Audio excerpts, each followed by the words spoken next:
Nagtitipon amin dagiti nagdudumaanan government organizations ti ili ti Bacarra, Ilocos Norte.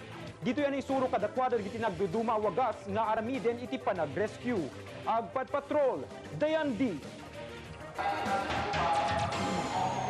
Iti binukel ti Riders Action for Community and Emergency Service Incorporation when races, nakimay sa ti Philippine Air Force ken PNP para iti Rescue and Disaster Management Seminar Workshops. Inatendaran daytoy dagiti na duma-duma nga riders ken Asosasyon ti Bacarra, Ilocos Norte, a non-profit organization kas kumati Invictus Roadrunners, Gateway Riders Clubs of Panabuan, Resback, So Far So Good Tricycle Association, Borba, Eagles ken Sikag. May sangamin ti Bacarra, Ilocos Norte kadagiti naapektaran idi 2009 babaen ti Bagyo Pepeng. Maisuro kadakwada dagiti usto nga aramiden iti panag-rescue.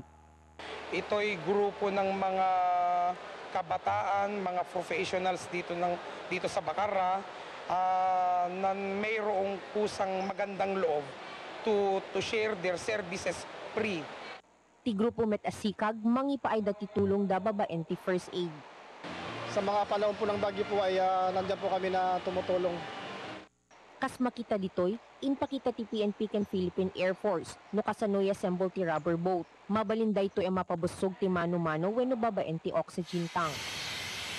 Tilaing mabalin na lumugan, may nga operator ken dua a rescuer. Indemo dapay ti usto a plastar ti tao no kasta nga ikabel iti stretcher. Babaen ti black cord saan na matinag ti biktima. Inpalagip dapay a masapol masalakniban ti tenged.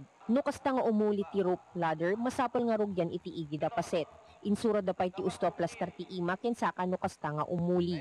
Inpalagip ti pulisya, a masapol a kompleto ti gamit no kasta a mapan ag rescue. Meron kang helmet, meron kang gloves, meron kang snorkeling, meron kang rescue aid, meron kang harness or utility rope. Tapos dala-dala mo na rin to, dala mo na rin to medical kit. Inpanakil ti 505th Search and Rescue Group dagiti rescue operations da. May sa kadagiti problema da ket gapu ti kinadaan dagiti gamit dan ken umabot pa yan ti 10 at tawen.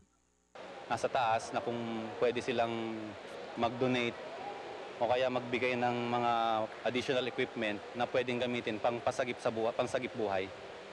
Maragsakan met dagiti matendar gapu tagagem ti grupo ang makatulong babaen daytoy manayunan ti adalda. Dayan D, Patrol ti Pilipino. Dagiti kang runa na damdamag arebeng yumamuan itangal daw. Daytoy ti TV.